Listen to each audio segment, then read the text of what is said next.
There's trash all over the place.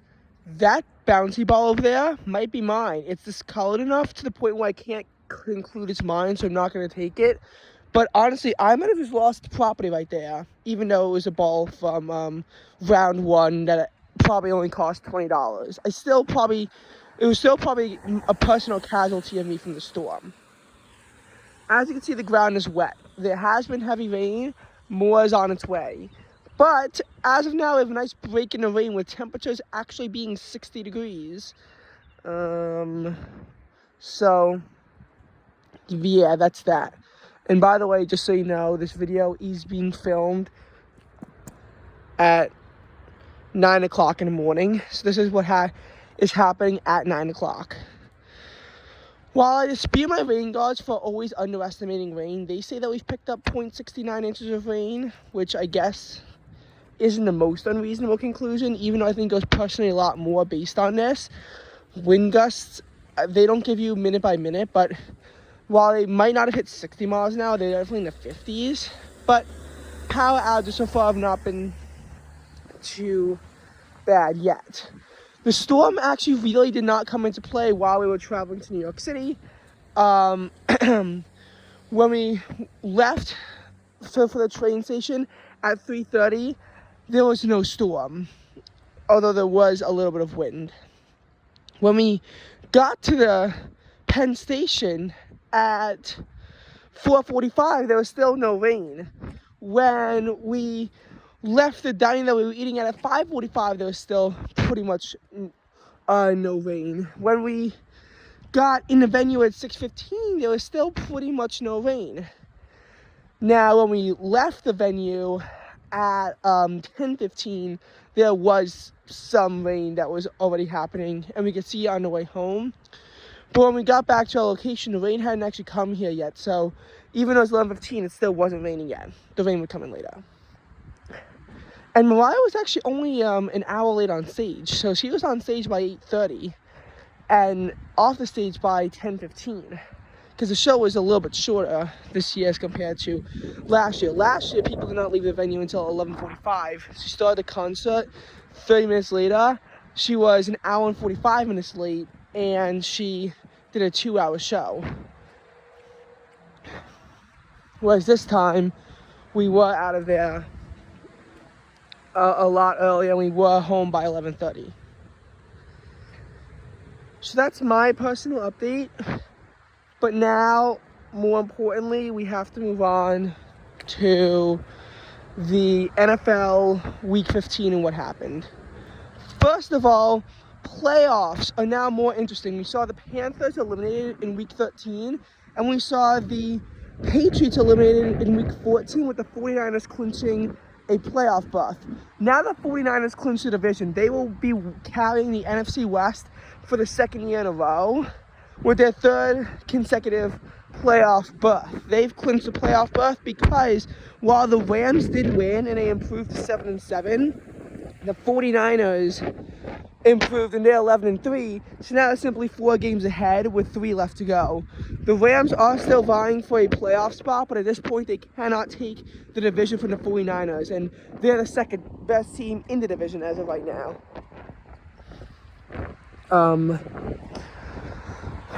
The Cowboys, they lost, but because the Falcons and Packers lost, they still clinched a playoff berth in Week 15, and so did the Eagles. The Eagles, they need a little bit more dynamics to their side, but, you know, again, enough teams lost with the Falcons and Packers. Some of the teams the Eagles really needed to lose, they lost. I'm not sure what scenario was exactly needed per se. Honestly, it might have come down to one of the later queued games, though I'm not sure which one of the later queued games would have really applied. I think they actually needed a 49ers win over the Cardinals to make the playoffs, but they did. So the Eagles haven't even played yet, and if they lose, while they extend themselves to a 3-game losing streak, and it would give Cowboys control of the destiny, though I don't think the Eagles would quite lose it yet, but I'm not sure how these weird tiebreakers work. But even if the Eagles lose, they're still guaranteed a playoff berth. However, a win over the Seahawks is crucial for the Lions clinching a playoff berth in Week 15. Otherwise, they'll have to wait until Week 16 to claim such a playoff berth. Also, the Ravens' win over the Jaguars gave them the first AFC playoff berth. Speaking of eliminations, because you're going to have more clinches and eliminations and clinches, we saw the Jets eliminated after their loss, the Titans eliminated after their loss, and the Commanders were eliminated after their loss, and so were the Arizona Cardinals. So now we have a lot of teams who are just simply out of contention, and it can really show you which divisions are better than others, because you can see the AFC East already has 2 eliminated teams, whereas some divisions like the AFC North have no eliminated teams, and every team is above 500 right now, or at or above 500. Speaking of which, on those games, the Saints beat the Giants. The Saints beat the Giants 24-6. The Saints are still not in a playoff berth yet, but I mean the path is probably lit up for them because they still have to play the Rams, and I know if they beat the Rams, they would own that tiebreaker and get ahead of them, so they could take care of the Rams. There are some teams they can't take care of, but the Packers and Falcons lost, which gives them some breathing room. Of course, the Vikings are a team the Saints need to worry about, and I don't think that the Saints get to play the Vikings this year. The Saints don't get to play the Vikings this year. Actually, no, I think the Saints do get to play the Vikings. I just can't remember now who won. I think they've already played. But, in any case, with the Buccaneers, pretty sure they still play the Buccaneers at some point. So, yeah. I think the path is lit up for them to control their own destiny. But the Buccaneers still do have the lead because they beat them the first time around. And again, I'm pretty sure that the Saints played and the Buccaneers only played once. And of course, if it gets down to division record, that would go in their favor. But at this point, it's pretty much going to be a Saints-Buccaneers race for division title control. Why do I say that? Because realistically, no one else is going to be able to get it. The Panthers were long eliminated, and then they beat the Falcons 9-7. It was a comeback because the Falcons have a 7-3 lead and a very low-scoring game. It was so bad, tickets were selling at 45 cents a piece, and there was probably record poor attendance. I don't know if it was 100 or 5,000 or whatnot, but the attendance at the game was very little. Of course, the fact that there wasn't a nor'easter up the coast probably didn't help, and it was raining the whole time. But for the Falcons to have had that loss, it's very embarrassing. Now they fall to 6-8, and it really dashed their hopes of winning the division or even making the playoffs. By the way, I looked it up, and neither the Panthers or Falcons clinched the division in 2017. It was actually the Saints who clinched the division in 2017, which I thought was an interesting fact that made me wrong on both counts. In any case, it really just negatively affects their playoff hopes. Now, we also have Bears-Browns, and the Bears had a late lead, but they blew it. It wasn't as catastrophic as some of their blown leads, but they did lose 20-17, and I mean, it was a very, very bad loss for the Bears, who otherwise could have remained one game out of playoff contention and actually be taken seriously. Now, the Bears fall to 5-9. The Giants also fall to 5-9. The Browns rise up to 9-5. So now the Bears and Giants are actually 2 games out of playoff contention, and they only have 3 games left to go. It's going to be very hard for either team to make that playoff push, because of where both teams are at right now. Of where both teams are at right now.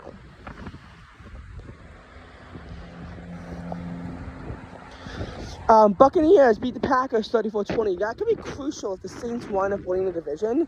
Because if they're sent to a wild card, now the Buccaneers are a game ahead of the Packers, they also have head-to-head advantage. Head-to-head advantage is going to be very useful because there's probably going to be a lot of tiebreakers that comes down to.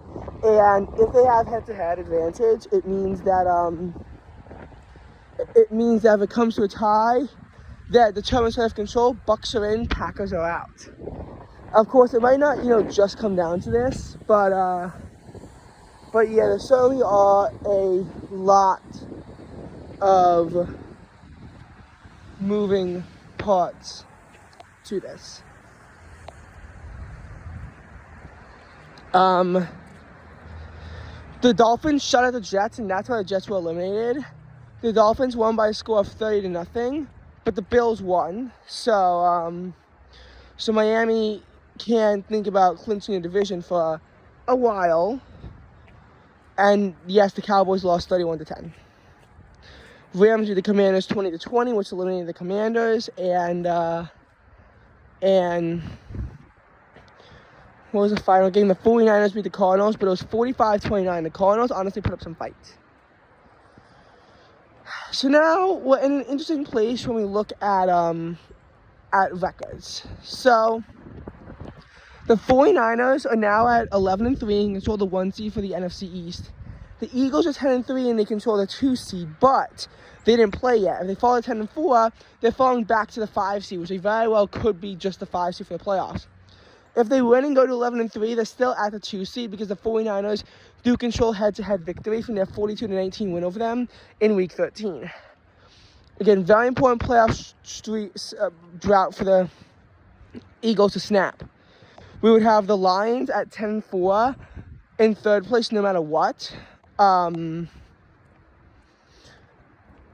We have the Buccaneers now at 7-7, thanks to the head-to-head advantage over the Saints as of now. Cowboys, they're down to 10-4 as of now. We have the Vikings at 7-7 for having the best conference record. Then I'm pretty sure comes the Rams.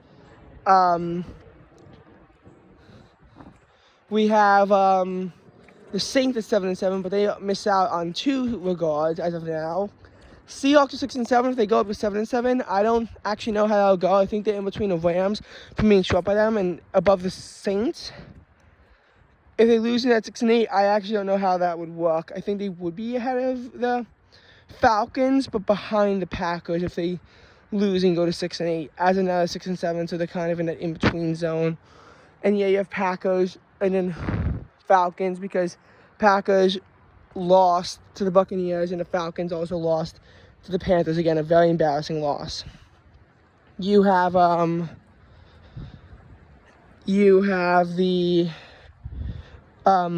Giants at 5-9. You have the Bears at 5-9. Actually, maybe the Bears are ahead. I don't know. They're both at 5-9.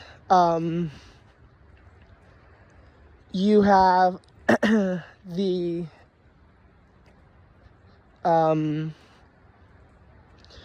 the eliminated Commanders at 4-10. Cardinals at 3-11. Panthers at 2-12. And again, when you just look at how it was so early on in the season, you can see it's so unfortunate in many ways. I mean, the Commanders built themselves up to a 2-0 start, and then they collapsed. But even during that time, they were still able to peak at 3-3 and then go to 4-5. So even though they were doing really bad, they had such a good start to their season. It is kind of depressing to see how they, in such a negative way, turn it around. Like, they turn it around in, the worst way possible. When you look at it in the start of the season, I thought the Commanders would actually make the playoff push and potentially make it, and now they're out in Week 15. And this is supposed to be a good season for the Commanders after Dan Snyder was finally gone. This cannot feel good for Commanders fans. Cardinals, everyone knew they'd be gone. So not really much of a surprise. Panthers, people thought the Panthers had some hope in them, but obviously when they went to an 0-6 start, people began to like lose their faith in the Panthers because they realized how much they sucked. And when you look at the beginning of the season, you can just see some of those the pressing lines. The Vikings, who are currently at the 6th seed, they started 0-3, and then they were 1-4. No one took them seriously, but then they were able to go on such a rise through there. But they still have to fight to make it to the playoffs. And it's going to be very hard for them to win the North. It pretty much has to involve the Lions losing out and the Vikings winning out. Which I will say, 2 of the games are intertwined because they haven't played each other yet. But the Lions have to lose to the Cowboys while the Vikings win whoever the hell they're playing in Week 17. I think the Packers.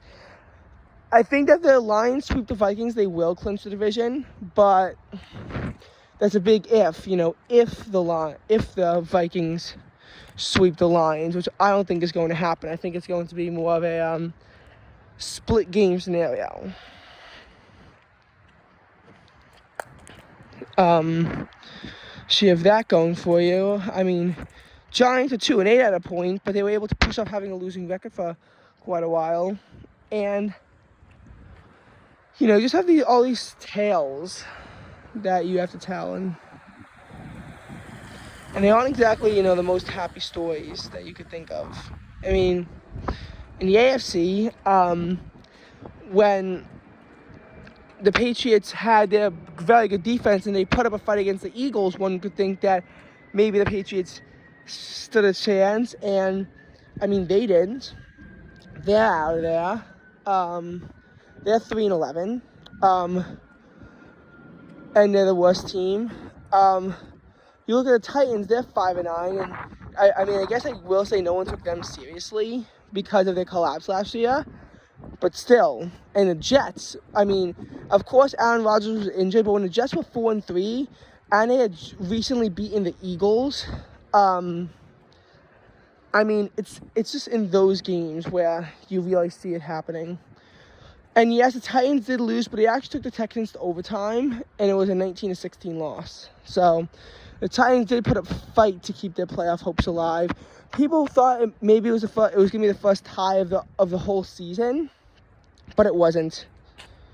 Speaking of the AFC, you have the Ravens at 11-3, Dolphins at 10-4, Chiefs at 9-5, Jaguars at 8-6. For the first wildcard spot, you have the Browns at 9-5. You have the Browns at 9-5. In the second wildcard spot, you have, I think, Bengals and then Colts at 8-6. I think the Texans do miss out on tiebreaker reasons. They're also 8-6, so Texans could definitely make that playoff push. I mean, they still have to play the Colts, so they definitely control their own destiny to make the playoff push. They already played the Jaguars twice, though, so I don't think they can just take the division from the Jaguars. And all 3 teams are tied 8-6, but the Jaguars have a sweep over the Colts, and while they split the series with the Texans, as of now, I think they have a better division record than them, or maybe a better conference record, or maybe better, I don't know what. Or maybe it's the fact that the Colts also have a over the Texans, and then you have this weird round robin scenario. That round robin was actually technically how the Mariners had a chance to clinch the division if all teams finished 89-73 in the AOS, and obviously it didn't happen. I mean, it's like baseball ever now. You now have a bunch of 7-7 teams who aren't in a position at all. I think it goes Steelers. And then Broncos, but I can't remember what the third team is. Oh wait, no. Bills are 8-6. I think they're behind the Texans because they beat the Cowboys. So that's the Bills. And then you have Steelers and Broncos at 7-7. You have the Raiders at 6-8 and the Chargers at 5-9. But the Chargers are ahead of Jets and they are not eliminated from playoff contention yet. They're not quite dead yet. I'll just put it that way. And, one realistic thing as to what could happen, because we are in week 15 now, and there are already certain trends that you can tell are happening. For the Eagles, they clinched the playoffs, so a total collapse seems unlikely. And them losing the division to the Cowboys, the Cowboys are always close behind, so it'll be hard for the Eagles to truly collapse. Maybe if the Eagles fall into the 6th seed, they'd collapse, but that's really mathematically impossible. The worst they can finish the week is 10-4. Everyone else is 7-7. I guess it's possible if a team like but even the Rams, Vikings, they all lose on head-to-head. I guess if the Saints turn against them or the Buccaneers, but it'll be hard. If the Eagles finish in the 6th seed, I will say it's a collapse. Giants in 2022 started off 6-1. They finished 9-7-1. Why wouldn't I consider this to be a big collapse? Because they really weren't going to be able to do better than the 6th seed, because they were never going to win the division and they were never beating the Cowboys. Yet they really were in the 6th seed position for most of the time. So that's why I'd say the Giants last year was not really a collapse, because they did bad. The Jets, of course, did collapse. They were 7-4 in a pretty good playoff position, and they collapsed all the way down to 7-10. But that was different because the Jets lost everything, whereas the Giants really didn't lose that much. I will say the Giants lost one more game and they were out of the playoffs. Then it would, of course, be a collapse, but they didn't. They had struggles down the stretch, but they didn't collapse really down the stretch. They did good enough to maintain their position, and that's really what matters. Now,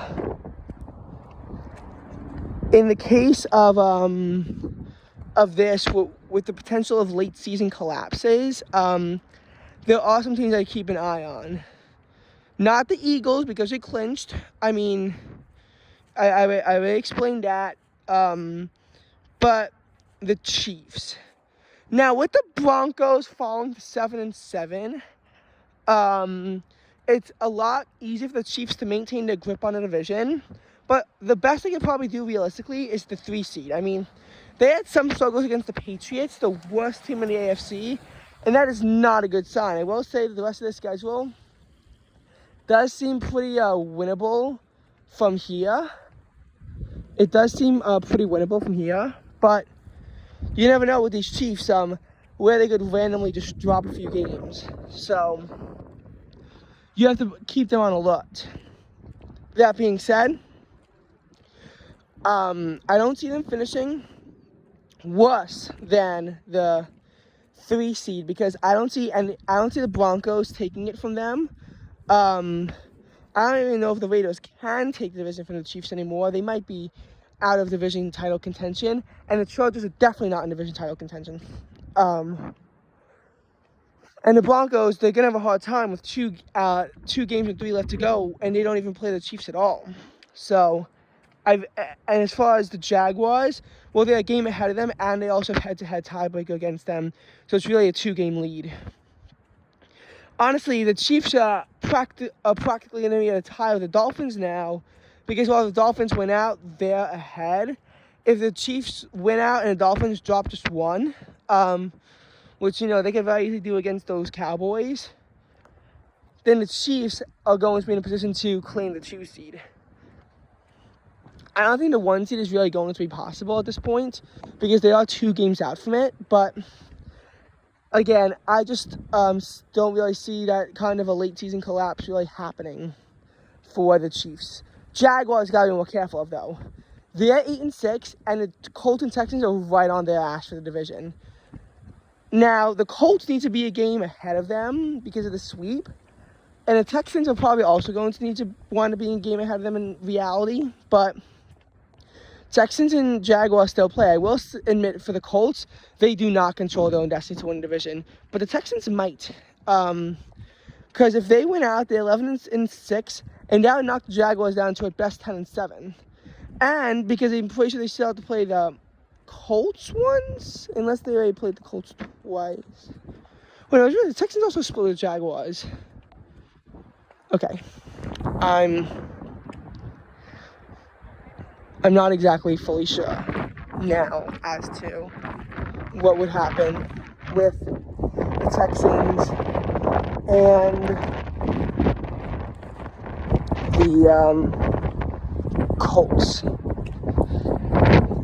But again, the Jaguars, I mean, they saw the Titans collapse from 7-3 last year, and that's how they surged from 4-8 to win the division. But what if the reverse happens? What if they collapse down to an 8-9 position? I mean, the Colts were 3-5, and now they're 8-6. Texans were 3-4, now they're 8-6. They both had a bit of those surges. Again, I don't exactly consider a surge to be successful unless they make the playoffs.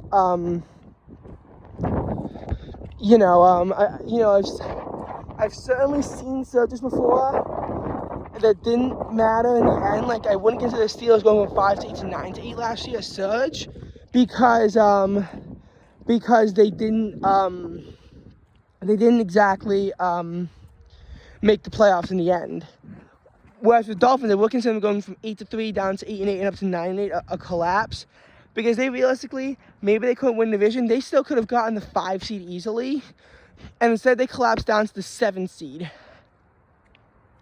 So because it affected seeding, I would consider that to be a late season collapse for the Miami Dolphins.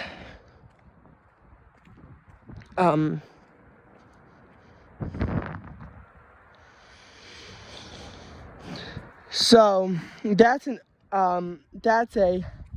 certainly a collapse that we have to look out for.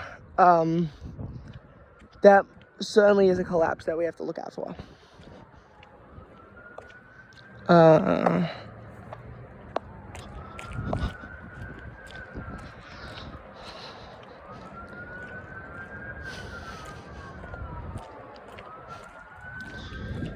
So, yeah, that is that. I can't think of too many teams at the top of my head that I could think of that are really in this kind of a position. Okay.